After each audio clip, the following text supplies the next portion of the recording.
मैं भी हैरत हूँ कि दुनिया क्या से क्या हो जाएगी। ये 2016 में पीएमएस में उर्दू एग्ज़ाम में ये मज़मून आया था, जो कि एक इस शेर का हिस्सा है कि आँख जो देखती है लब पे आ सकता नहीं, मैं भी हैरत हूँ कि दुनिया क्या से क्या हो जाएगी। ये अल्लामा इकबाल का शेर है। देखिए कि इसमें आपने सबसे पहले इब्तिदाइया है, इब्तिदाइया के मतलब कहा जाता है कि इसमें इंट्रोडक्शन होता है मज़मून का, और ये जो इसमें जो इसके माहिर हैं मजमून नवीसी के, वो ये कहते हैं कि इब्तिदाइया और जो एंड होता है ना वो स्ट्रॉन्ग होना चाहिए। इब्तिदाइया को पढ़ते ही एग्ज़ामिनर जो ये समझ सके कि इसमें लिखने वाला क्या कहना चाहता है।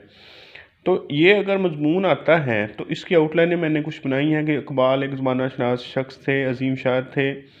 वो आज से 100 सवा 100 साल पहले ही परख गए थे कि आने वाला दौर कैसा होगा और उसमें कौन सी तरक्की होगी, कैसी इजादात होंगी, कैसे मॉडर्न सोसाइटी बनेगी, जो क़दामत पसंदी है उसका ख़ात्मा हो जाएगा और सियासी व समाजी सूरत हाल जो है वो चेंज हो जाएगी। तो इस वजह से ही उन्होंने ये शेर लिखा था। तो देखें कि जो उर्दू का मजमून होता है, जो भी मजमून हो, अक्सर औक़ात ये होता है कि उसमें लिखा होता है एग्ज़ामिनर ने कि जी आपने आउटलाइन नहीं बनानी है। तो देखिए 45 मिनट का आपको ज़्यादा से ज़्यादा दिया जाता है मजमून के लिए, 40 मिनट दिए जाते हैं, 50 मिनट दिए जाते हैं।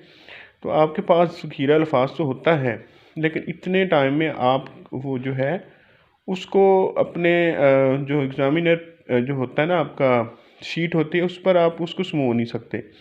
तो उसका तरीक़ाकार क्या करना चाहिए आपको कि अगर आपको आउटलाइनों की बनाने की इजाज़त ना भी हो तो एक आप रफ़ कागज़ उनसे मांग लें, उस पर ऐसी आउटलाइनें बनाएं और जल्दी से जो है इन आउटलाइनों के मुताबिक जो है, क्योंकि वहाँ पर आपको सोचने का टाइम भी नहीं होगा। और ये जो है बहुत कम होता है कि हमारे दोस्त जो हैं पेपर देने वाले वो मजमून जो है वो तैयार करके जाएं। वो क्या करते हैं कि उर्दू के मतलब उनका उनका मौक़िफ़ होता है कि जी उर्दू का मजमून तैयार करने की ज़रूरत नहीं है। तो उस वजह से क्या होता है कि जब वो एग्ज़ाम में बैठते हैं तो कम टाइम में उनसे जो है वो पूरी तरह उर्दू मजमून के साथ इंसाफ नहीं हो सकता। तो फिर आप करें क्या उसमें कि आप आउटलाइनें बना लें जो भी टॉपिक हो और उस आउटलाइनों के मुताबिक जो है वो अपना जो है वो मजमून लिखें। तो ये एक अदना सी कोशिश है। इस तरह के मैं बाकी मज़ामीन में भी उसकी आउटलाइनें आपको बना दूँगा और थोड़ा सा आपको तरीक़ाकार बता दूँगा। Thank you so much.